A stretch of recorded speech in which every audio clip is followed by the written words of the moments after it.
This video contains news and analysis related to a recent terror attack in Kashmir. The content may include sensitive visuals and discussions that could be distressing to some viewers. Viewer discretion is advised. We strongly condemn all forms of violence and terrorism. The purpose of the content is solely to inform and create awareness based on verified reports.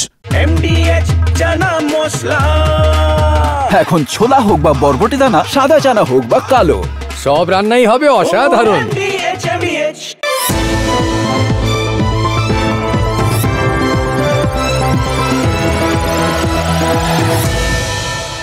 শুরুতেই ওই social media ইউনিভার্সিটির একটা ভুল ধরিয়ে দিই আপনাদের। এটা একদম সোশ্যাল মিডিয়া ছেয়ে গেছে। এই গানটা বলা হচ্ছিল মোহাম্মদ রফির এই গানটা পাকিস্তান শুধু ব্যান করেনি, একই সঙ্গে এই গানটা পাকিস্তানের অনুরোধে তৎকালীন ভারত সরকারও ব্যান করে দিয়েছিল।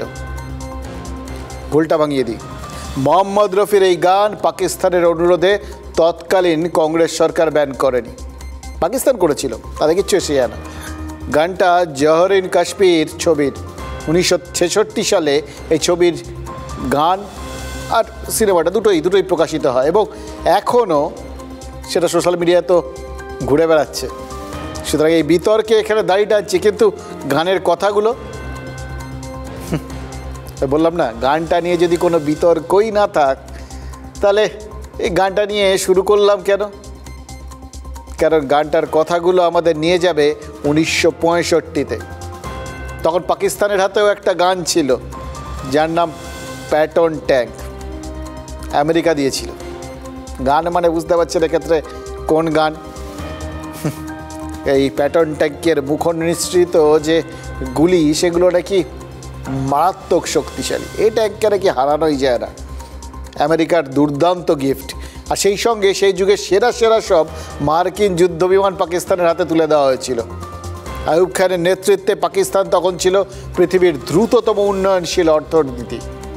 আর ভারত তখন চীনের সাথে জিততে না পেরে একদম উজ্জমান একটা দেশ।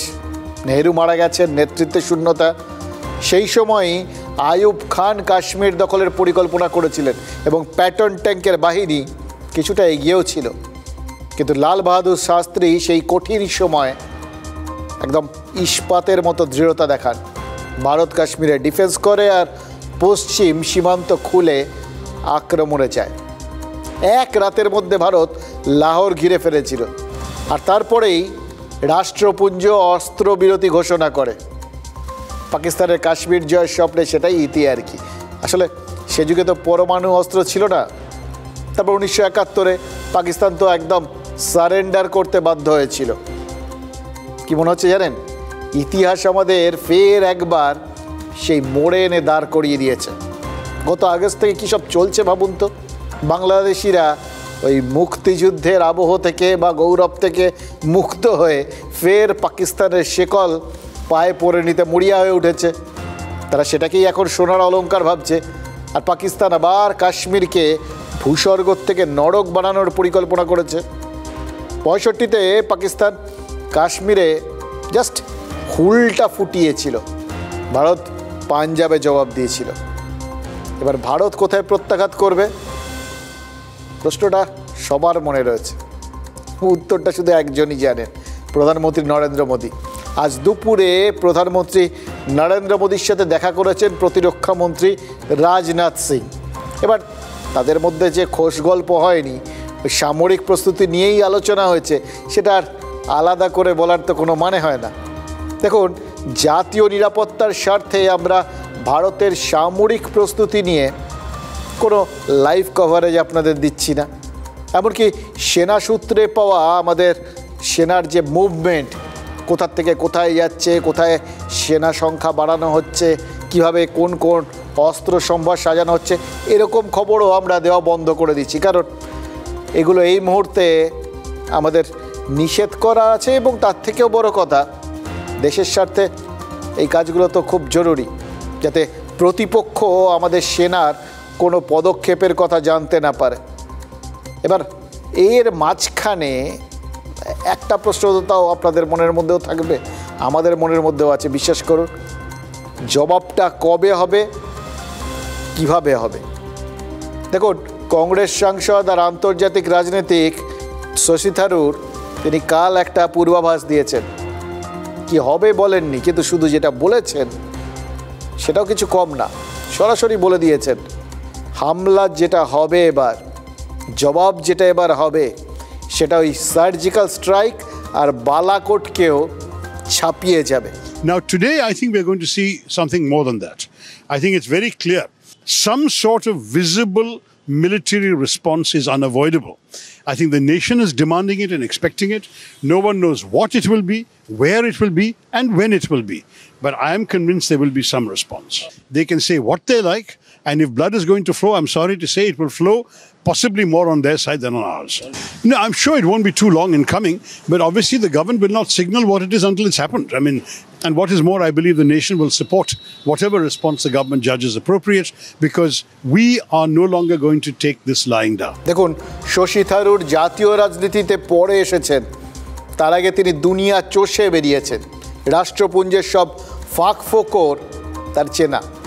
সেই থারুর যদি এইভাবে ভয় দেখান, পাকিস্তানিরা ভয় পাবে না?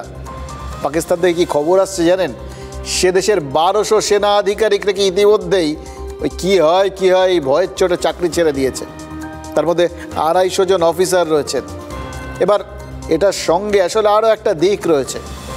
ভয় তো আছেই, এবং ভয়ের সঙ্গে সঙ্গে যেটা হয় নর্মাল কোর্সে দেখবেন ছোটোবেলার থেকে আমরা যখন কোথাও চাপে পড়ে যেতাম তখন তোর জন্য এটা হলো।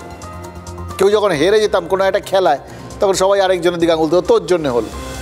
এই পাকিস্তানে এখন শুধু জাস্ট যুদ্ধ হবে এরকম একটা পরিস্থিতি, ভারত মারবো করছে একটা পরিস্থিতি, তাতেই পাকিস্তানে কিন্তু সেই অবস্থা হয়ে গেছে জানেন তো। এই ভারতের সাথে এই যে যুদ্ধ পরিস্থিতি, এর মধ্যে দেশকে নিয়ে গিয়ে ফেলার জন্য এখন সেনাপ্রধানকে দোষারোপ করা হচ্ছে। যে পাকিস্তানের অবসরপ্রাপ্ত সেনাকর্তা আদিল রাজা, তিনি তো এর আগে এই পেহেলগামে এই যা হয়েছে, যেভাবে নাশকতা হয়েছে, তার পেছনে এই যাবতীয় পরিকল্পনা এই পাক সেনাপ্রধানের পরিষ্কার করে বলে দিয়েছিলেন। মুনিরকে একদম কাঠ গড়ায় তুলে দিয়েছিলেন তিনি। আর তারপর থেকেই তো সেখানেই সেনার মধ্যেই একটা বিদ্রোহের পরিস্থিতি তৈরি হয়েছে। আড়াআড়ি ভাগ হয়ে গেছে সেনাবাহিনী। এই যারা ওই পদত্যাগ করেছেন, গণপদত্যাগ বলতে পারেন সেনাতে, এটা তো খুব মানে অবাক ঘটনা একটা, তাই না? অত্যাশ্চর্য একটা ঘটনা। কিন্তু এই মুহূর্তে পাকিস্তানে এটাই তো স্বাভাবিক। সেনাপ্রধান স্বয়ং ভারতের হামলার ভয়ে বাংকারে গিয়ে লুকিয়েছেন আর নিজের পরিবারকে কানাডা পাঠিয়ে দিয়েছেন, দেশে থাকলে যদি কিছু হয়ে যায়। এবার সেনা তো ছেড়ে দিন, সেনার বড় অফিসার সবার ফ্যামিলি এখন নিউ জার্সিতে বা কানাডাতে এরকম বিভিন্ন দেশে তারা পাঠিয়ে রেখে দিয়েছেন। স্বয়ং পিপিপি নেতা বিলাওয়াল ভুট্টো জারদারি, বেনজির ভুট্টোর ছেলে, তিনি নিজে সপরিবারে কানাডা চলে গেছেন বলে শোনা যাচ্ছে। ভাবা যায় কি চলছে ও দেশে। দেশে কারা থাকবেন তাহলে পরে? যা মনে হচ্ছে ভারত কোনো ব্যবস্থা নিতে যখন যাবে তখন কিছু ওই গরিব গুরব মানুষ ছাড়া ওদের সাথে কিছু পড়ে থাকবে না। সেনা আর সেনা আধিকারিক আর নেতা মন্ত্রীরা সবাই দেশ ছেড়ে পালিয়ে যাবে। এর মধ্যে একটা কী কাণ্ড হচ্ছে জানেন? ওয়াজিরিস্তানে একটা শান্তি বৈঠকে বিস্ফোরণে 7 জন মারা গেছে। এই ওয়াজিরিস্তান খাইবার পাখতুনখোয়া প্রদেশে, তার উল্টো দিকেই রয়েছে আফগানিস্তান। আর ওই তালিবানের সঙ্গে, আফগানিস্তানে তো বসে আছে তালিবানরা, সেই তালিবানদের সাথে ভারতীয় কূটনীতিকদের বৈঠক হয়েছে। তালিবান পহেলগাঁওয়ে ধর্ম বেছে যে হত্যা করা হয়েছে তার নিন্দা করেছে। আর তালিবান সোশ্যাল মিডিয়ায় একটা ইঙ্গিতবাহী পোস্ট করা হয়েছে, 1930 সালের একটা ফটোগ্রাফ। সেখানে ব্রিটিশ ইন্ডিয়ার সাথে আফগানিস্তানের বর্ডারের একটা ছবি দেওয়া হয়েছে। তালিবান সেই ছবি প্রকাশ করে দাবি কী করেছে জানেন? আবার নাকি ভারতের সাথে সরাসরি আফগানিস্তানের বর্ডার হবে। এবার এটা তো দুভাবে হতে পারে। এক, যদি ভারত পাকিস্তানটাকে পুরোটা দখল করে নেয় তাহলে হতে পারে, অথবা ভারত যদি ওই পাক অধিকৃত কাশ্মীরকে নিজেদের আন্ডারে ফের নিয়ে চলে আসে, তাহলেই আফগানিস্তানের সাথে ভারতের একটা বর্ডার তৈরি হয়ে যেতে পারে। এবার ঘটনা হচ্ছে পাকিস্তান কিন্তু বসে সেটা দেখবে না। যতই আমরা শুনি যে যার আত্মীয় স্বজন বন্ধু বান্ধব পরিবারকে বিদেশে পাঠাচ্ছেন, কিন্তু ব্যাপারটা তো অত সহজ হবে না। যুদ্ধ হচ্ছে ধরে নিয়েই পাকিস্তান তো সেনা সমাবেশ করছে, কিন্তু ভারতকে তারা ঠেকাতে পারবে? দেখুন, পাকিস্তানের একটা বিরাট ভরসা, তাদের কাছে আমেরিকার ওই F-16 বিমান রয়েছে, কিন্তু ভারতের বিরুদ্ধে সেই বিমান তো তারা ব্যবহার করলে আমেরিকার সাথে চুক্তিভঙ্গ হয়ে যাবে। আপনারা বলবেন, আরে ওই যে অভিনন্দন বর্তমান গিয়ে যখন আক্রমণ করে তাড়া করে গিয়ে কোথাও গিয়ে ধরা পড়ে গেছিলেন, তখন তো F-16 উড়েছিল, তারাই তো গুলি করেছিল অভিনন্দনের বিমানকে। সেটা তারা নিজেদের আত্মরক্ষার জন্য ব্যবহার করেছিল নিজেদের আকাশ সীমার মধ্যে, কিন্তু ভারতেরকে আক্রমণ করার জন্য তারা ওটা কখনো ব্যবহার করতে পারবে না। এবার পাকিস্তানকে আরও একটা জায়গায় হয়তো চাপে থাকতে হবে। তারা চীন থেকে যুদ্ধ বিমান কিনেছে, কিন্তু চীনও ভারতের বিরুদ্ধে সেই বিমান ব্যবহারের অনুমতি দেবে কি না তাই নিয়ে কিন্তু সংশয় আছে। যতই চীন এই মুহূর্তে ভারতের সাথে একটা ছায়া যুদ্ধ করুক, কিন্তু তারা সহজে তো এই ব্যাপারে রাজি হবে না, কারণ পাক পাইলটদের হাতে পড়ে যদি এই বিমান যুদ্ধক্ষেত্রে অকেজো হয়ে যায়, অথবা যদি এই চীনা যুদ্ধ বিমান ব্যবহার করে ভারতের কাছে মার খায় পাকিস্তান, তাহলে তো চীনের ব্যবসার বদনাম হয়ে যাবে, ব্যবসা মার খাবে, সেটা তারা রাজি হবেন নাকি? তাই জন্য তারাও হয়তো ওই বিমান ব্যবহারে নিষেধাজ্ঞা আরোপ করতে পারেন। এবার ভাবুন তো, যে দেশ প্রায় 10 বছর ধরে দেউলিয়া হয়ে রয়েছে, তার পক্ষে কি সন্ত্রাসে মদদ দেওয়া সম্ভব? সম্ভব? যদি সেটাই তার একমাত্র উদ্দেশ্য হয়, এবং যদি তারা নজর ঘোরাতে চান অন্যদিকে, দেশের মানুষ খেতে পাচ্ছেন না, ফলে তারা যে কোনো সময়, পাকিস্তানের তো তারা সব সময় যখন বিদ্রোহ করেন, সে বিদ্রোহ চরম আকারে চলে যায়। সেনা বিদ্রোহ করে, ওই তখ্তে যিনি বসে থাকেন তার চেয়ার চলে যায়, এটা তো তারা জানে। এই মুহূর্তে যারা ক্ষমতায় রয়েছে তারাও জানে, আর সেনাবাহিনীও জানে, কারণ সেনাবাহিনীতেও কিন্তু সেনাপ্রধানদের কোথাও কখনো কখনো ওই চেয়ার চলে যায়। সুতরাং তারা ওই সন্ত্রাসে মদদ দিয়ে নজর ঘোরানোর চেষ্টা করেন, কিন্তু সন্ত্রাসে মদদ দেওয়া একটা জিনিস আর যুদ্ধ করার একটা জিনিস। যুদ্ধ করা কিন্তু একটা দেউলিয়া রাষ্ট্রের পক্ষে সম্ভব নয়। তাই জন্যই পাক প্রতিরক্ষা বিশেষজ্ঞরা ইতিমধ্যেই বলতে শুরু করে দিয়েছেন যে ভারত যদি সীমান্তে সেনা রেখে দেয়, তাহলে 2-1 সপ্তাহ পরে পাকিস্তানের প্রতিরোধ ভেঙে পড়ে যেতে পারে। সেক্ষেত্রে মরিয়া পাকিস্তান পরমাণু যুদ্ধের দিকে হাঁটতে পারে। পাকিস্তানের রেলমন্ত্রী ইতিমধ্যেই কিন্তু परमाणु युद्धের হুমকি দিয়ে বসেছে। अगर हमारा पानी बंद करेंगे तो फिर जंग के लिए तैयार हो जाएं। ये जो गोरी, शहीन, गजनवी, ये चौकों में सजाने के लिए नहीं हमने रखे हुए, ये हमने हिंदुस्तान के लिए रखे हैं बाबा। ये जो 130 एटॉमिक हमारे पास वेपन है, वो हमने सिर्फ मॉडल बनाने के लिए नहीं रखे हुए, और आपको पता ही नहीं कि हमने पाकिस्तान के किस किस हिस्से में रखे हुए हैं। ये दुनिया भी जानती है, आप भी जानते हैं, वरना आप तो इतने मक्कार बनिए हैं कि अभी तक पाकिस्तान के ऊपर कई दफा हमलावर हो चुके होते आप। ये मैं फिर दोहराने लगा हूं, ये हमारे चौकों में नहीं है, ये हमारे बिल्कुल आप इनका रुख आपकी तरफ है और किसी की तरफ नहीं है। तो इसलिए ये सोचना भी ना कि आप पाकिस्तान की हदूद को क्रॉस करोगे, अगर सोचोगे भी तो उसका खमियाजा आपको भुगतना पड़ेगा। এই হুমকি কি ভারত প্রথমবার শুনছে নাকি? নাকি ভারতের হাতে পরমাণু অস্ত্র নেই? অবশ্য ভারতের হাতে ওই যে পরপর এক গাদা শাহিন টাহিন ওই বিভিন্ন যে মিসাইলগুলোর নামটাম বলল, ওই ক্ষেপণাস্ত্র ভারতের হাতে কম আছে নাকি? কিন্তু ভারত সেই কথাগুলো কি কোনোদিন বলেছে যে আমাদের সমস্ত ক্ষেপণাস্ত্র ওই পাকিস্তানের দিকে তাক করা আছে, আমাদের এতগুলো পরমাণু বোম আছে, সেগুলোকে আমরা পাকিস্তানের দিকে তাক করে রেখেছি? এরকম অবিমৃষ্যকারীর মতো, এবং মানে কি বলবো, এইগুলোকে না বালকিল্য সুলভ বলতে হয়। এই ধরনের কথাবার্তা কোনো ম্যাচিওর দেশের কোনো মন্ত্রী, কোনো দায়িত্বশীল পদে থাকা ব্যক্তি কখনো করতে পারেন না। যা যা নিজেদের সিক্রেট সবই আমরা বলি না তাই, কিন্তু বললে বলে দিতাম আমাদের হাতে এই আছে। আমরা বলি না তাই, বললে বলে দিতাম আমাদের ওই 130টা পরমাণু বোম আছে। আমরা বলি না তাই, বললে বলে দিতাম যে সেই পরমাণুগুলো, অস্ত্রগুলো বা ওই আমাদের যে মিসাইলগুলো, সেগুলো ভারতের দিকে তাক করা আছে। বলার আর বাকি রাখলেন কি? আর ভারতের কাছে কি পরমাণু অস্ত্র নেই?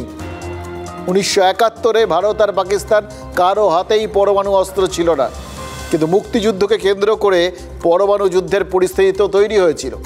পাকিস্তানের নালিশে বঙ্গোপসাগরে 7ম নৌবহর পাঠিয়েছিল আমেরিকা।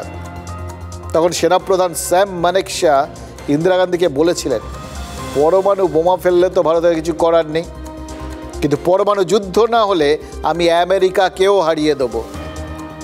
পরমাণু যুদ্ধ হয়নি, পাকিস্তান অর্ধেক হয়ে গেছে।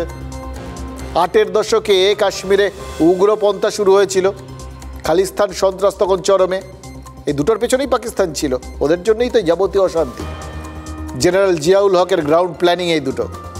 সেই সময় রাজস্থান সীমান্তে 6 লক্ষ ভারতীয় সেনা পৌঁছে গেছিল, বলা হয়েছিল সেনা মহড়া, কিন্তু আসলে কি সেটা পাকিস্তান বুঝেছিল এবং বেজায় ভয় খেয়ে গেছিল। তখনই এক পার্টিতে পাক পরমাণু বিজ্ঞানী আব্দুল কাদির খানের সঙ্গে সাংবাদিক কুলদীপ নায়ারের দেখা হয়েছিল। আর কথায় কথায় আব্দুল কাদির খান কুলদীপ নায়ারকে বলেন যে ভারত আর পাকিস্তান দুদেশের হাতে 4টে করে পরমাণু বোমা যদি থাকে তাহলেই তারা পরস্পরকে জাস্ট মানচিত্র থেকে মুছে দিতে পারবে, এবং জেনারেল জিয়াউল হক চাইলে 10 দিনের মধ্যে তিনি পরমাণু বোমা বানিয়ে দেবেন। এবার কুলদীপ নায়ার খবরটা লন্ডন অবজারভারকে দিয়ে দেন। তারা হেডলাইন করে দেয়, পাকিস্তান বলছে অস্তিত্ব সংকট হলে তারা পরমাণু বোমা ফেলবে। এবার পরমাণু যুদ্ধের ভয়ে তখন আমেরিকা হস্তক্ষেপ করে, তড়িঘড়ি এ তো কেলেঙ্কারি হয়ে যাবে, নির্বোধের হাতে ওই কিছু গেলে যা হয় সেটাই তো তারা তখন বুঝতে পারছিল। রাজীব গান্ধী আর জিয়াউল হককে শান্ত করা হয়, তবে গিয়ে পরমাণু যুদ্ধের ভয়টা কাটে। বালাকোটে বিমান হানার পরেও কিন্তু পরমাণু যুদ্ধের পরিস্থিতি তৈরি হয়েছিল। নিজের বইতে সেটা লিখেছেন আমেরিকার তৎকালীন বিদেশ সচিব মাইক পম্পেও। পাক বিমানকে তাড়া করে গিয়ে সে দেশে আটকে পড়েছিলেন ফাইটার পাইলট অভিনন্দন বর্তমান। মাইক পম্পেও বলেন, তখনই তিনি জানতে পারেন যে পাকিস্তান পরমাণু হামলার প্রস্তুতি নিচ্ছে, ভারতও জবাব দিতে তৈরি। তিনি পাকিস্তানে ফোন করেন, পাকিস্তানের তৎকালীন সেনাপ্রধান সব অস্বীকার করেন, কিন্তু তিনি যা বলার নিশ্চয়ই তাদের বলেছিলেন। আর তারপর আমেরিকা 2 দেশকেই জানায় যে কেউই যেন পরমাণু যুদ্ধের প্রস্তুতি না নেয়, কারণ প্রত্যেকেই অস্বীকার করছে, সুতরাং যেন পরমাণু যুদ্ধটা না হয়। পরোক্ষ বার্তা ছিল। প্রধানমন্ত্রী নরেন্দ্র মোদী গুজরাতে ভোট প্রচারের সময় একটা গল্প বলেছিলেন, জানেন তো? তিনি 2019 সালের 27শে ফেব্রুয়ারিকে কোতলের রাত বলেছিলেন, মনে আছে আপনাদের? সেদিন সকালেই অভিনন্দন বর্তমান পাকিস্তানে আটকে পড়েন। সেই রাতে কি হয়েছিল নিজের বইতে লিখেছেন পাকিস্তানের তৎকালীন ভারতীয় রাষ্ট্রদূত অজয় বিসারিয়া। তাকে গভীর রাতে ডেকে তোলেন পাকিস্তানের আমলারা, বলেন প্রধানমন্ত্রী মোদির সঙ্গে তৎকালীন পাক প্রধানমন্ত্রী ইমরান খানের কথা বলার ব্যবস্থা করিয়ে দিতে। কিন্তু প্রধানমন্ত্রী নরেন্দ্র মোদী ইমরান খানের সাথে কথাই বলেননি। বুঝতে পেরেছিলেন বার্তা চলে গেছিল ইমরান খানের কাছে কি হতে চলেছে, তাই তিনি চেয়ে অভিনন্দন বর্তমানকে ছেড়ে দেন। বিদেশি সংবাদপত্রে খবরটা প্রকাশ পেয়েছিল পরে, ভারতের 9খানা মিসাইল নাকি পাকিস্তানের দিকে তাক করা ছিল। অভিনন্দন বর্তমানের কোনো ক্ষতি হলে তার ভারী মূল্য পাকিস্তানকে চোকাতে হতো। ইনফ্যাক্ট যেগুলো ওখানে তাক করা ছিল না, সেগুলো যদি গিয়ে যেখানে পড়ার সেখানে পড়তো, তাহলে পাকিস্তান বলে আর কোনো বস্তু বিশ্বের মানচিত্রে থাকতো না। সেই পরিস্থিতি তো আরেকবার তৈরি হবে না কেউ বলতে পারে নাকি? এখন আবার বিএসএফ জওয়ান পূর্ণম কুমার শাহ ফিরোজপুরে পাকিস্তানের হাতে বন্দি। নোম্যান্স ল্যান্ড থেকে তাকে ধরে নিয়ে গেছিল পাক রেঞ্জার্সরা। এবার পূর্ণমের বাড়ি হুগলির রিসরায়, স্ত্রী অন্তঃসত্ত্বা। ওই পরিস্থিতিতেই তিনি স্বামীকে ছাড়াতে পাঞ্জাবে যাচ্ছেন। কিন্তু পাকিস্তান এত নিচু, তারা ওই পূর্ণম শাহকে যেন ঢাল হিসেবে ব্যবহার করছে।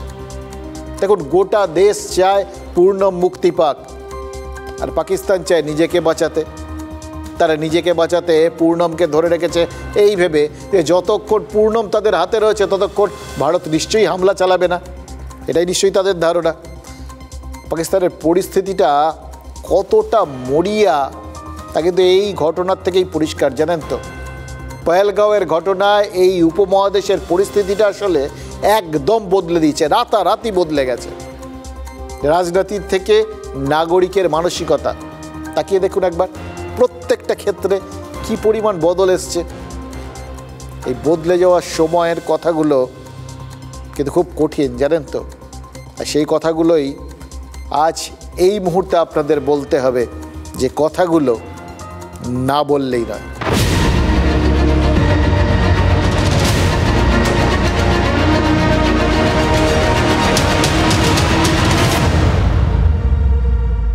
দেখুন, সদ্য একটা নতুন ভিডিও হাতে পেয়েছি, আনন্দে লাফিয়ে ওঠার মতো কোনো ভিডিও না, ওই 22শে এপ্রিল হামলার একটা ভিডিও, যে ভিডিওর একটা মুহূর্তও হয়তো আমাদের কারোর দেখতে ইচ্ছে করে না। আমরা সবাই ওই ছবিগুলো না থাকলে খুব খুশি হতাম, কিন্তু আজ যখন বাস্তব আমাদের ওই জায়গায় নিয়ে গিয়ে দাঁড় করিয়ে দিয়েছে, তখন আমরাও দেখছি, আপনাদেরও দেখাচ্ছি। আর যত দেখছি তত ভেতরে ভেতরে জ্বলছি, জানেন তো। এক পর্যটক জিপ লাইনিং করছিলেন, শূন্যে ভেসে ভেসে যাওয়া যেরকম সেরকম, অ্যাডভেঞ্চার স্পোর্টস ওপর দিয়ে। এবার যখন তিনি যাচ্ছেন, জানেন না, ওই তখন ক্যামেরা ধরা থাকে, কে কীরকম মুহূর্তে কীরকম মুখভঙ্গি করছেন, এই সমস্ত দেখার জন্য, আসলে কীরকম শূন্য দিয়ে যাচ্ছেন সেটা দেখার জন্য। তিনি জানতেনও না তার অ্যাডভেঞ্চার কত বড় একটা অ্যাডভেঞ্চারের মুহূর্তকে রেকর্ড করছিল। তখন নিচের উপত্যকায় পাকিস্তানি জঙ্গিরা ওই ধর্ম যাচাই করে করে একের পর এক হিন্দু পর্যটককে হত্যা করছিল, খুন করছিল। আর সেই ভয়াবহ দৃশ্যই ধরা পড়েছে ক্যামেরায়, কীভাবে গুলি চলছে, কীভাবে লুটিয়ে পড়ছে মানুষ, কীভাবে আতঙ্কে চারপাশে হুড়োহুড়ি পড়ে গেছে সবার মধ্যে। আল্লাহু আকবার, আল্লাহু আকবার।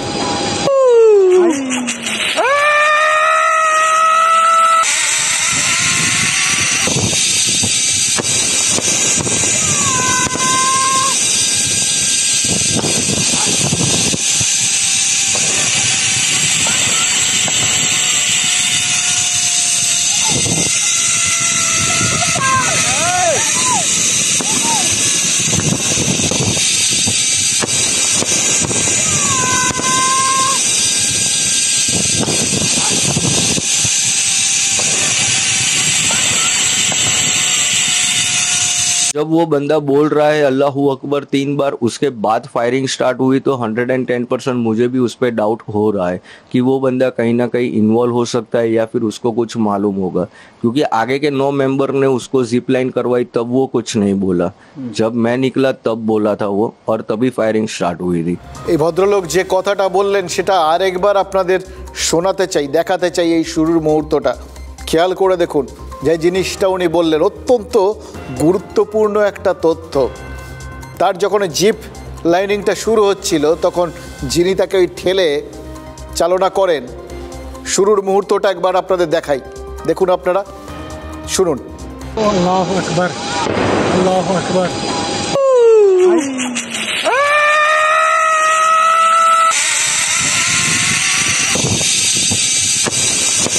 আল্লাহু আকবার, আল্লাহু আকবার। আল্লাহু আকবার, আল্লাহু আকবার। যখন শুনেছিলেন তখন তার কিছু মনে হয়নি, তিনি ভেবেছিলেন মজা করতে যাচ্ছেন, তো হয়তো তাকে ভয় পাওয়ানোর জন্য এটা করেন। যারা এরকম অ্যাডভেঞ্চার স্পোর্টসের ব্যবস্থা করেন, ওই বাঙ্গি জাম্পিং টাম্পিংয়ের ক্ষেত্রে, তারা যখন ধাক্কা দেন, যখন ফেলে দেন, তখন একটা এরকম ভয় টয় পাইয়ে, এবার কি হবে, দেখো কোথায় যাচ্ছ, এই সমস্ত বলে ছাড়ে আর কি। কারণ তারা সবাই জানেন তিনি নিরাপদেই থাকবে। এই ভদ্রলোক হয়তো তাই ভেবেছিলেন, সেইভাবেই আনন্দ করে, মুখে উল্লাস করে তিনি রওনা দিয়েছিলেন।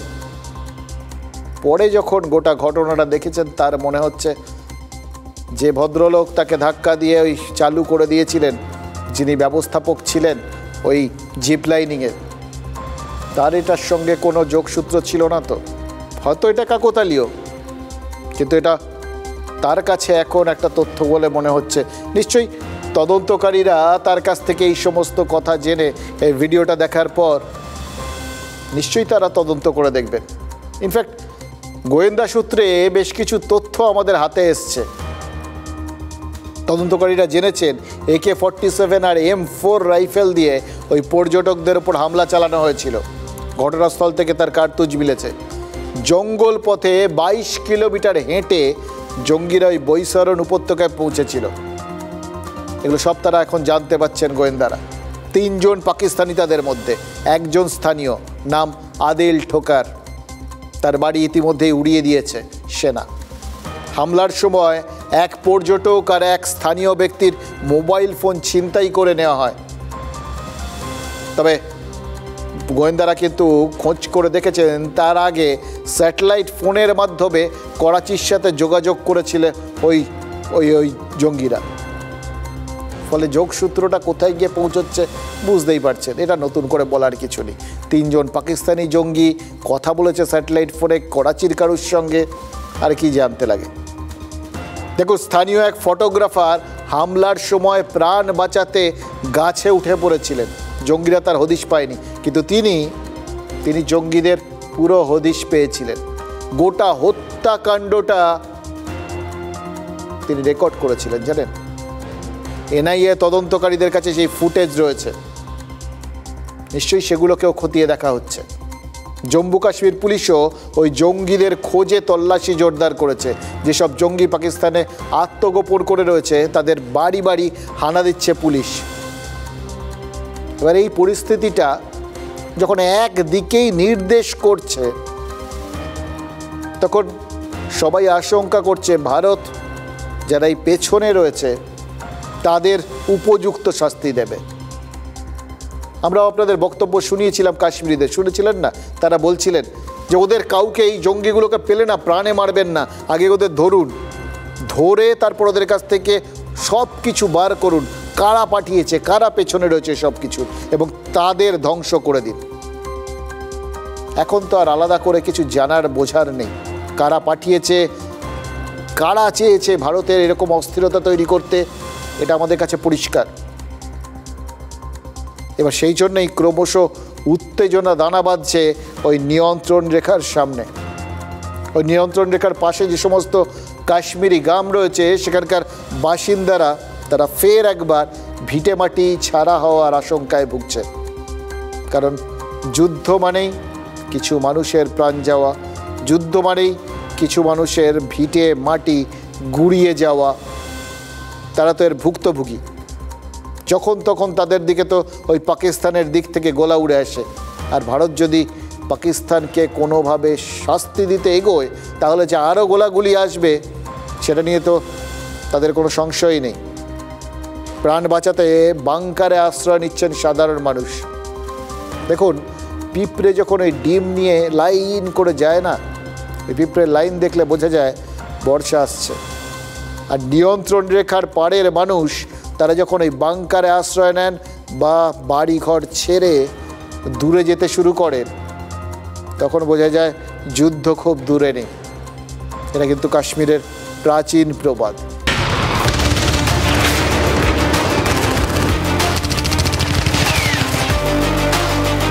কখনো সীমান্তবর্তী উড়ি সেক্টর, তো কখনো পাক অধিকৃত কাশ্মীর সীমান্তের কুপওয়ারা। সেনার নিরাপত্তা গাইডলাইন মেনেই ছুটে বেড়াচ্ছে আমাদের ক্যামেরা। দাঁড়িয়ে আছে উত্তর কাশ্মীরের কুপওয়ারা জেলার একদম নিয়ন্ত্রণ রেখা বরাবর যে এলাকা, সেখানে আমি যে রাস্তায় দাঁড়িয়ে রয়েছি সেটা মূলত বর্ডার রোড, এবং এখানে বেশ কয়েকটি সীমান্ত গ্রাম বা বর্ডার ভিলেজ রয়েছে। উত্তর কাশ্মীরের শেষ প্রান্ত কুপওয়ারা এই জেলা উপত্যকার অন্যতম স্পর্শকাতর এলাকা, কারণ এর 3 দিকেই পাক অধিকৃত কাশ্মীর। পাকিস্তান থেকে যখনই কোনো ধরনের সিজফায়ার ভায়োলেশন হয়, যখন শেলিং শুরু হয়, এই সমস্ত গ্রামের মানুষকে নামিয়ে নিয়ে যাওয়া হয়, কারণ এই সমস্ত গ্রামে পাকিস্তান থেকে শেলিং হলে এই সমস্ত জায়গাতে ক্ষতিগ্রস্ত হয়। কিন্তু আচমকা গোলাগুলি হলে আমাদের প্রতিনিধিরা পৌঁছে গিয়েছিলেন জঙ্গল ঘেরা মার্সেরি গ্রামে। এখানে জীবন হাতে নিয়েই জীবন কাটান বাসিন্দারা। यहाँ पर गोले अगर गिरते हैं तो हमारा ये पूरे बच्चे वगैरह पूरे सहम जाते हैं सर। हम भी अपने घरों में सहम जाते हैं, क्योंकि हमारे यहाँ पर बैंकर वगैरह किसी चीज़ का ऐसा अरेंजमेंट नहीं है ताकि हम अपने सर छुपा सकें।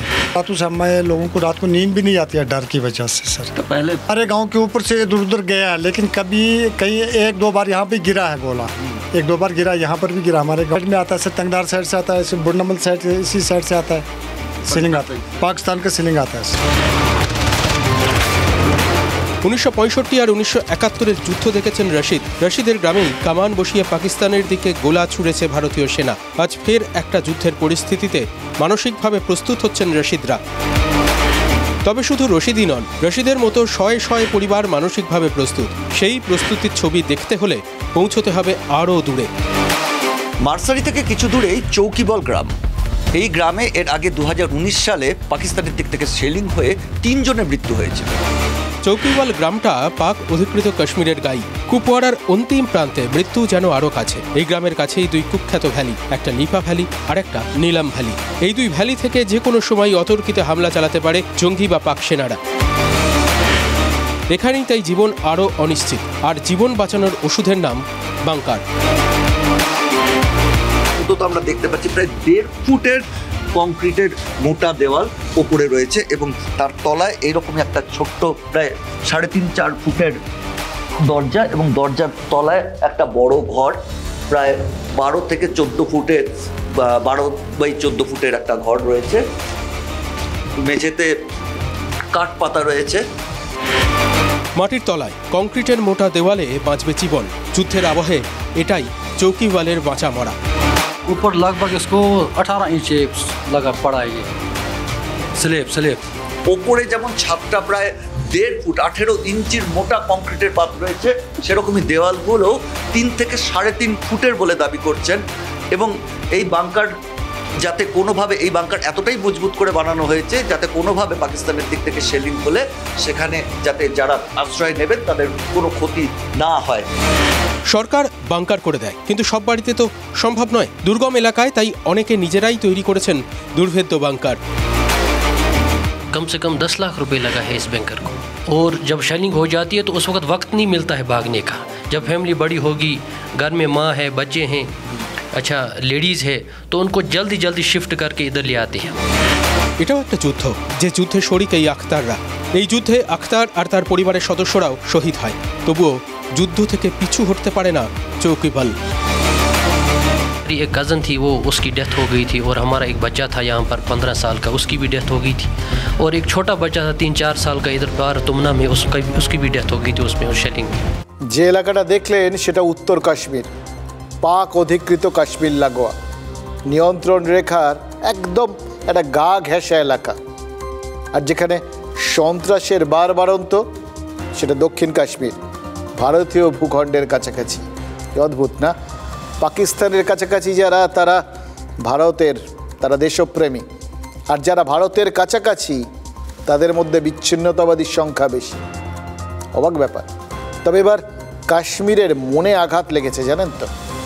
কারণ তারা বুঝতে পেরেছেন এই যা যা ঘটেছে সেটা কাশ্মীরকে বদনাম করছে।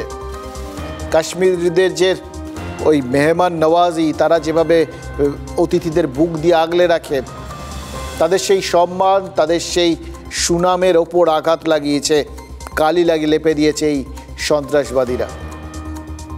তারা বুঝতে পেরেছেন অনুচ্ছেদ 370 ধারা বিলোপের পর কাশ্মীর রকেট গতিতে উন্নয়নের রাস্তায় হাঁটছিল, কিন্তু সেটা এবার থমকে যেতে পারে। শ্রীনগরের লাল চকে রাত 10টায় দাঁড়িয়ে পর্যটকরা আইসক্রিম খাচ্ছিলেন, কিন্তু আবার সেই সন্ত্রাসের কালো দিন, কালো অন্ধকার ঢেকে দিতে পারে কাশ্মীরকে। বুঝতে পারছেন সেখানকার মানুষজন। এত এত পর্যটক আসছেন, নিশ্চিন্তে ঘুরে বেড়াচ্ছেন, সন্ত্রাসের কালো দিন মুছে গেছে, তাদের দুটো টাকা হচ্ছে, একটু ভালো থাকছে। সেই দিনগুলো আবার চলে যেতে পারে। আবার সেই মাঝখানের 4-5 বছর সন্ত্রাস কবলিত, যখন তাদের কোথাও কিছু নেই, খাওয়ার নেই, দাবার নেই, পর্যটক নেই, রোজগার নেই। আবার সেই ভয়ঙ্কর একটা পরিস্থিতি, সেটা যে আসতে চলেছে, এবং আসতে চলেছে ওই কিছু পাকিস্তান থেকে আসা লোকজনের জন্য, এটা তারা বুঝতে পেরেছে। ফলে এবার সন্ত্রাসবাদীদের স্থানীয় মানুষের কাছ থেকে সাহায্য পাওয়ার সম্ভাবনা কিন্তু খুব কম। জামুরিয়াত, মিল্কিয়াত, কাশ্মীরিয়াতের গর্বে আঘাত লেগেছে। মুখ্যমন্ত্রী ওমর আবদুল্লাহ বিধানসভায় দাঁড়িয়ে তাই বলেছেন, কাশ্মীরের পূর্ণাঙ্গ রাজ্যের মর্যাদার দাবি তিনি এই মুহূর্তে অন্তত জানাতে পারছেন না, কারণ এত সস্তা রাজনীতি তিনি করেন না। मेरे पास अल्फाज नहीं थे कि मैं क्या कह के उनके घर वालों से माफ़ी मांगूं। मेजबान होते हुए मेरी जिम्मेदारी थी कि सही सलामत मैं इन्हें यहाँ से वापस भेजूं, नहीं भेज पाया और माफी मांगने के अल्फाज नहीं थे, लेकिन मैं ये मौका इस्तेमाल करके स्टेटहुड की मांग नहीं करूंगा। কিভাবে ক্ষমা চাইব, কোন মুখে ক্ষমা চাইব ওই শহীদদের পরিবারের লোকজনের কাছ থেকে? শুনলেন তো ওমর আবদুল্লাহর কথাগুলো। পহেলগাঁওয়ে হিন্দু গণহত্যা দেশের রাজনীতিটাকেই না জাস্ট রিসেট করে দিয়েছে, ওলট পালট করে দিয়েছে, নতুন করে নতুন একটা প্রোগ্রাম সেট করে দিয়েছে। 22শে এপ্রিলের আগে ওয়াকফ আইনকে কেন্দ্র করে দেশের মধ্যে এক ধরনের মেরুকরণ হয়ে গেছিল, দেখেছিলেন আপনারা, চারপাশে বিক্ষোভ হচ্ছিল। কিন্তু হিন্দু বেছে বেছে হত্যা রাজনীতির যাবতীয় হিসেব নিকেশ জাস্ট গুলিয়ে দিয়েছে। এখন ভারতীয় আর পাকিস্তানি মেরুকরণটা স্পষ্ট। বাংলাদেশ দুদিন আগেও লাফালাফি করছিল, এখন চুপ, কারণ 140 কোটি ভারতবাসী কি পরিমাণ ক্ষেপে গেছে এটা তারাও তো বুঝতে পারছে। সরকারের ওপর চাপ বাড়াতে শুরু করেছে ভারতীয়দের এই ভেতরে ভেতরে জমে থাকা ক্ষোভ, আক্রোশ সব কিছু। আর শান্তিপ্রিয় জাতির মাথায় যখন খুন চেপে যায় না, তখন তাদের কখনো ঘাঁটাতে নেই। আর সেই পরামর্শই তো নওয়াজ শরীফ তার ভাই শেহবাজকে দিয়েছেন, কারণ তিনি তো পুরনো পাপী। কারগিল যুদ্ধের সময় প্রধানমন্ত্রী ছিলেন, বালাকোটে বিমান হানার সময় তিনি পাকিস্তানের প্রধানমন্ত্রী ছিলেন। তিনি জানেন পাকিস্তানের মন্ত্রীরা যে হাঁক ডাক করছে তার পরিণতিটা কি হতে পারে, তাই তিনি সকলকে মুখ বন্ধ রাখার পরামর্শ দিয়েছেন। যা তা বলো না, চুপচাপ থাকো। এবং ভাই শেহবাজকে বলেছেন আলোচনার মাধ্যমে নিষ্পত্তি করার চেষ্টা করো, কারণ যে দেশ নিজের জনগণকে সঙ্গে নিয়ে যুদ্ধে যায় তারা সব সময় জেতে, এটা ইতিহাসের শিক্ষা। আর এই মুহূর্তে গোটা ভারত একাত্ম হয়ে ওই পাকিস্তানকে উচিত শিক্ষা দিতে চাইছে। দেখুন, হিটলার একার ইচ্ছে যুদ্ধে গেছিল, হেরেছে। মুসোলিনি হেরেছে। আমেরিকা ভিয়েতনামে গেছিল, মার খেয়ে মরেছে। চীন ভিয়েতনামের কাছে হেরেছে। আফগানিস্তানে যত সাম্রাজ্যবাদী শক্তি গেছিল সবাই হেরেছে। কিন্তু রাশিয়া দেয়ালে পিঠ থেকে যাওয়া অবস্থার থেকে দ্বিতীয় বিশ্বযুদ্ধে জিতেছিল, কারণ রুশ জনগণ স্তালিনের পাশে ছিলেন। আবার বলছি, ভারতের 140 কোটি জনগণও কিন্তু এই মুহূর্তে সরকারের সঙ্গে রয়েছেন। সবার লক্ষ্য একটাই, পাকিস্তানকে উচিত শিক্ষা দেওয়া। আর পরিস্থিতির বিচার করে পাকিস্তানকে বাঁচানোর তাই মানে কোনো একটা রাস্তা পেতেই হবে এখন চীনের, কারণ তারা এক তো ধার দিয়েছে প্রচুর, সেই ধার উসুল করতে হবে, তার উপর নিজেদের বেশ কিছু ইনভেস্টমেন্টও আছে, সেগুলো তো বাঁচাতে হবে। এবং সব থেকে বড় কথা, একটা ইগোর ব্যাপার আছে।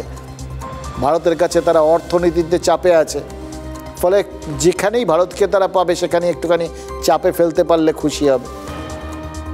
রাষ্ট্রপুঞ্জের নিরাপত্তা পরিষদে তাই পহেলগাঁও নিয়ে নিন্দা প্রস্তাবকে অনেকটা হালকা করিয়ে দিয়েছে চীন। পাকিস্তানের স্বার্থ সেখানে দেখা হচ্ছে। সরকার নিয়ন্ত্রিত চীনা সংবাদপত্র কি বলছে জানেন? তাদের বক্তব্য ভারতের নাকি সংযত হওয়া উচিত, না হলে নাকি উপমহাদেশে ভয়ঙ্কর প্রভাব পড়বে। পড়বে তো বটেই। এতদিন খেয়াল ছিল না যখন এই উপমহাদেশের একটা ভয়ঙ্কর পরিস্থিতি তৈরি করছিল পাকিস্তান, ক্রমাগত উগ্রপন্থাকে মদত দিচ্ছিল। যদি তাদের কোথাও গিয়ে তাদের যদি শুভাকাঙ্ক্ষী হতো চীন, তাহলে নিশ্চয়ই তখন আটকাতো। তখন মাথায় ছিল না, এখন মাথায় এসছে। আশা করা যায় যে পাকিস্তানকে অস্ত্রের যোগান দিয়ে তারা ওই সাক্ষাৎ মৃত্যুর দিকে ঠেলে দেবে না। চীনের সেটুকুনি শুভবুদ্ধি অন্তত হবে। তাহলে অস্ত্রের যোগান কোথা থেকে আসবে চীনের পাকিস্তানের জন্য? এটা তো একটা বড় পয়েন্ট না? কারণ যুদ্ধ শুরু হলে তখন কিন্তু লাগাতার অস্ত্রের একটা সরবরাহ লাগে। এটা নিয়ে অবশ্য খুব বেশি ধোঁয়াশা থাকা উচিত না। কোথা থেকে আসবে বা কোথা থেকে আসতে পারে তার একটা ইঙ্গিত আমরা পেয়ে গেছি। একটা সামরিক কার্গো বিমান তুরস্ক থেকে পাকিস্তানে পৌঁছেছে, তাতে অস্ত্রশস্ত্র রয়েছে। এই তুরস্কেই ভূমিকম্পের ত্রাণ পাঠিয়েছিল ভারত। অপারেশন দোস্ত নাম দেওয়া হয়েছিল। এবার ভাবুন, এর পরে আপনাদের কি মনে হবে? সেই যে বিদ্যাসাগর বলেছিলেন, তাকে একজন এসে বলেছিলেন যে অমুকে আপনার নামে বদনাম করছে, তার উত্তরে তিনি বলেছিলেন ওর কোনো উপকার করেছি বলে তো আমার মনে পড়ছে না। ভারত উপকার করেছিল না তুরস্কে, তাই তুরস্ক জবাব দিচ্ছে। কামাল পাশার দেশ এরদোগানের হয়ে হাতে পড়ে এখন সন্ত্রাসবাদীদের সঙ্গে হাত মেলাচ্ছে। এক হাতে ভারতের থেকে ত্রাণ নিয়ে আরেক হাতে ভারতের পিঠে ছুরি মারছে তুরস্ক। হামলার জন্য ভারতকেই দায়ী করে মন গড়া গল্প ছড়ানোর চেষ্টা করে যাচ্ছে পাকিস্তান। তাদের দিক থেকে এটা ঠিক আছে, আর কি করবে তারা? মুখে তো স্বীকার করতে পারবে না। ওই আদিল রাজার মতো অনেকে স্বীকার করে ফেলেছেন অবশ্য, সেটাও তাদের খারাপ লাগার জায়গা একটা তৈরি করে দিচ্ছে আরও মরিয়া হয়ে সেটাকে ঢাকতে, একটা সত্যিকে ঢাকতে আরও হাজারটা মিথ্যে বলছে তারা। এবার এটা এমন জায়গায় চলে যাচ্ছে, কেন্দ্রীয় সরকার সিদ্ধান্ত নিয়েছেন পাকিস্তানের 16টা ইউটিউব চ্যানেলকে ভারতকে ব্যান করে দেওয়ার, বন্ধ। বিভিন্ন সংবাদ মাধ্যম শুদ্ধ বন্ধ। অথচ দেখুন এই যে সোশ্যাল মিডিয়ার মাধ্যমে ক্রমাগত ভারত বিদ্বেষ ছড়ানো, এটা কিন্তু কি বলবো, এটা এদের যেন একটা কোথাও গিয়ে একটা মজ্জাগত ব্যাপার হয়ে গেছে, জানেন তো। যে পাক ক্রিকেটাররা বলেন ভারতীয়দের সাথে নাকি তাদের ভীষণ ভালো সম্পর্ক, খেলাটাকে সবসময় রাজনীতির বাইরে রাখা উচিত, সেই প্রাক্তন পাক ক্রিকেটার শাহিদ আফ্রিদিও এই মিথ্যে কথা বলার কম্পিটিশনে নিয়ে পড়েছেন এখন। 1 घंटे तक दहशतगर्द वहाँ दहशतगर्दी करते रहे, ठीक है, वहाँ तक 8 लाख फौज में से कोई नहीं आया, और जब आए तो 10 मिनट के ऊपर पाकिस्तान पे इल्ज़ाम लगा दिया। खुद ही लोगों को मरवा देते हैं, फिर उनकी वीडियोस दिखाते हैं कि नहीं वो तो जिंदा है। ये कौन है इन्हें नाटक है क्या ये? छोड़ो ना, तुम क्या जोकरों का नाम ले रहे मेरे सामने, छोड़ो ना इन लोगों को।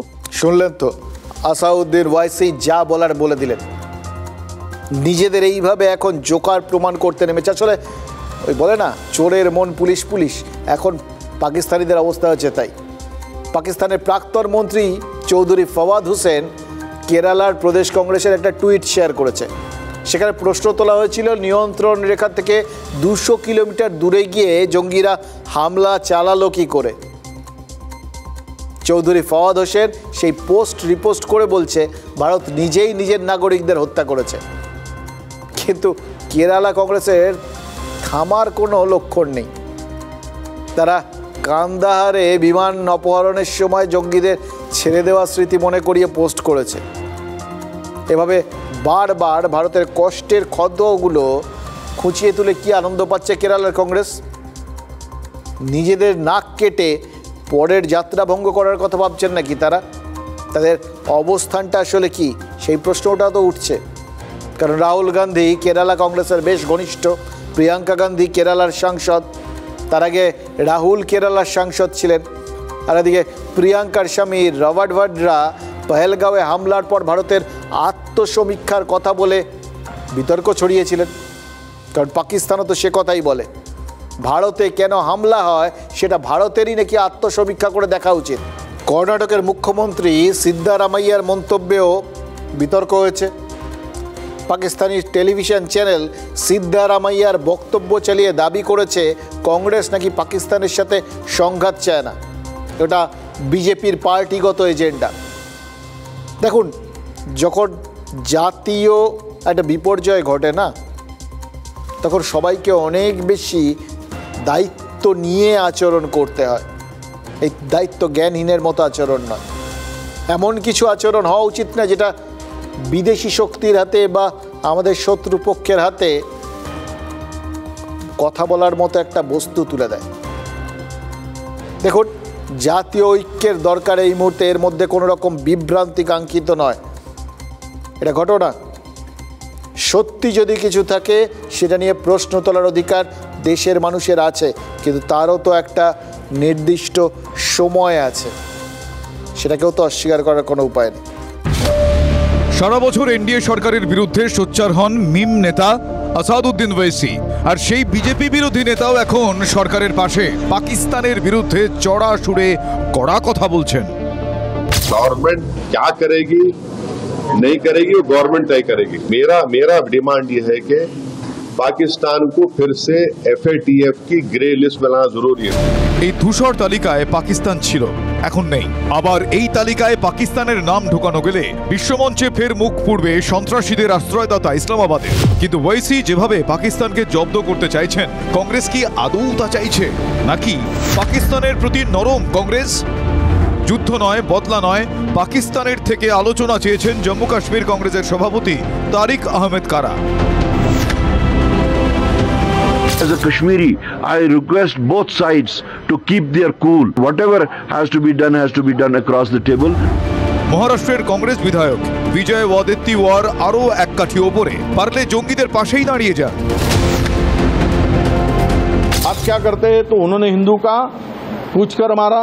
अरे कोई टेररिस्ट को पूछने तक समय होता है क्या? उनके कान में जाके नजदीक जाके पूछेगा। टेररिस्ट है, उसको कोई जात धर्म नहीं होता है। তবে কি আক্রান্তরা, নিহতদের স্ত্রীরা মিথ্যা কথা বলছেন? बोलते भेलपुरी खाली से बेलपति साइड में था, एक इंसान है, उसने उसको गोली मार दी। यहाँ पे उसने बोला कि शायद मुस्लिम नहीं है, उसने उसको गोली मार दी। কালমা পড়ুন, কালমা পড়তে জানেন? পুরো এখানে শুট আউট করে দিল, শুধু হিন্দু বলে মেনে দিল। একই কথা বলেছেন ওয়াইসিও। कश्मीर में जाकर नॉन मुस्लिम को, हमारे हिंदू भाई बहनों को मारने का मकसद एक ही था कि कश्मीर को बताना चाह रहे थे कि यहाँ कोई नॉन मुस्लिम नहीं आ सकता। ভিন্ন সুর কংগ্রেসের বিধায়ক। আরও আছে উদাহরণ, প্রাক্তন কেন্দ্রীয় মন্ত্রী কংগ্রেস নেতা সাইফুদ্দিনও সোজা পাকিস্তান প্রীতি দেখিয়েছেন। If Pakistan takes the position, it is not involved in Pahalgam Israeli tragedy. My feeling is that let us accept Pakistan's word. Bharat প্রত্যাঘাতের জন্য তৈরি হচ্ছে, ব্যাটেল রেডি 3 সেনার, আর্মি, নেভি, এয়ারফোর্স। প্রধানমন্ত্রী বলছেন, देश के दुश्मनों ने भारत की आत्मा पर हमला करने का दुस्साहस किया है। उनकी कल्पना से भी बड़ी सजा मिलेगी। সর্বদল বৈঠকে সরকারের পাশে থাকার বার্তা দিয়েছেন রাহুল গান্ধী, মল্লিকার্জুন খাড়গের মতো শীর্ষ নেতারা। তারপরেও কংগ্রেস নেতাদের এমন বয়ান কেন? সরব বিজেপি। पाकिस्तान के प्रॉक्सी पिट्ठुओं के पार्टनर बनने की प्रतिस्पर्धा में लगे हुए हैं, और जो लोग पाकिस्तान के प्रॉक्सी प्रोपेगेंडे का पार्टनर बनने की प्रतिस्पर्धा में लगे हुए हैं, वो शुद्ध रूप से देशद्रोह के रास्ते पे जा रहे हैं। বিপাকে পড়ে যুক্তি দেওয়ার চেষ্টা করেছেন জম্মু কাশ্মীরের কংগ্রেস সভাপতি। Diplomacy has already started. Government of India has not as yet declared war on Pakistan. এই যুক্তিতে কি ছিঁড়ে ভিজবে? খড়গে রাহুলরা কি ব্যবস্থা নেবেন, নাকি সরকার বিরোধী দেশবিরোধী অবস্থানকেই মান্যতা দেবেন?